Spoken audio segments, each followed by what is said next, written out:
Welcome to March 5th, 2026. The Singularity is solving problems that stumped the masters.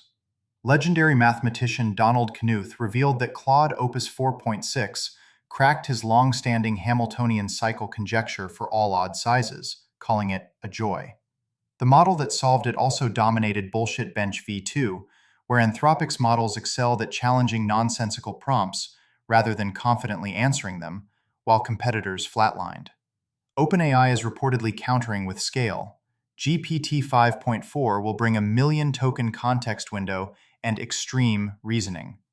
The inference stack keeps compressing. Stanford's speculative decoding achieved 5 times faster inference by parallelizing drafting and verification. QLab's NanoGPT Slow Run, a new benchmark for compute-abundant, data-scarce training regimes, saw its top entry achieve 5.5 times data efficiency, with Muon outperforming every optimizer tested. Intelligence is flooding every application layer.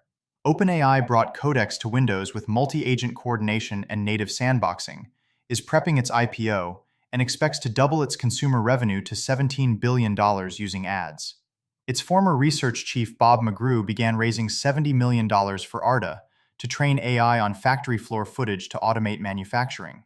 Unity's CEO revealed an AI beta that prompts full casual games into existence with natural language alone. Google matched the pace. Notebook LM introduced cinematic video overviews and a new open-source workspace CLI with 40-plus agent skills for Drive, Gmail, and Calendar. The tools are becoming tender enough to garden.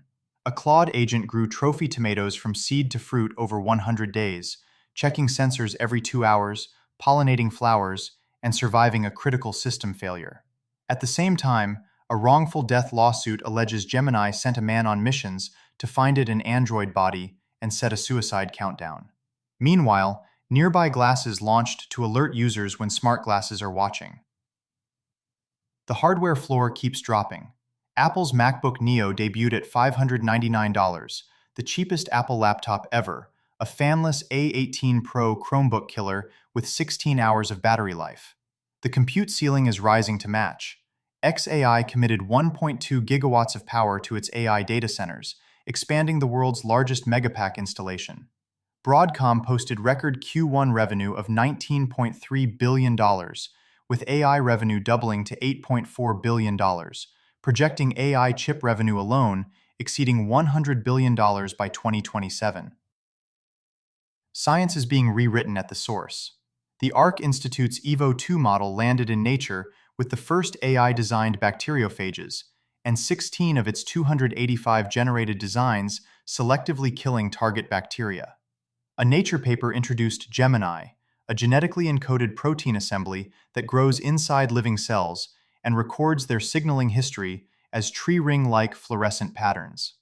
A PNAS study found humans 40,000 years ago carved geometric signs on figurines rivaling early protocuneiform in complexity, proving the compression instinct that resulted in today's AGI predates writing by tens of thousands of years.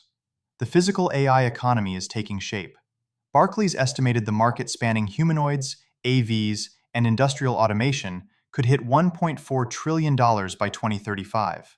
Carbon Robotics unveiled a large plant model of 150 million labeled plants, letting farmers laser weed any crop in minutes. The Dyson Swarm is hiring. NVIDIA posted a job for an orbital data center architect, while Anders Sandberg calculated that at 12% annual data center growth, a full Dyson Swarm would require 320 years. NASA Force launched to recruit elite engineers, and Artemis II targeted April for its crewed lunar flyby. The geopolitical board is rearranging around AI.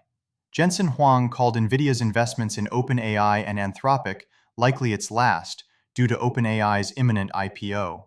The Washington Post reported Claude remained central to U.S. strikes in Iran via the Maven platform despite a White House ban. China announced 7% more military spending and a 5-year push into quantum, fusion, BCIs, and 6G.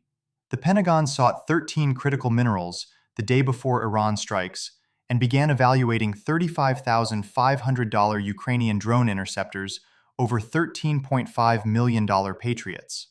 A U.S. sub sank the Iranian Iris Dina, the first submarine combat kill since World War II. Jim O'Neill, Teal Fellowship co-founder, was nominated to lead the NSF, warning, "Entropy is on the march." Michigan sued Kalshi as Polymarket countersued, heralding prediction markets as the latest jurisdictional flashpoint. Over 40 organizations signed a declaration to prohibit superintelligence without scientific consensus, while Naval Ravikant observed the only career divide left is good with AI versus not. The conjectures that took centuries now take seconds, but the tomatoes still take 100 days.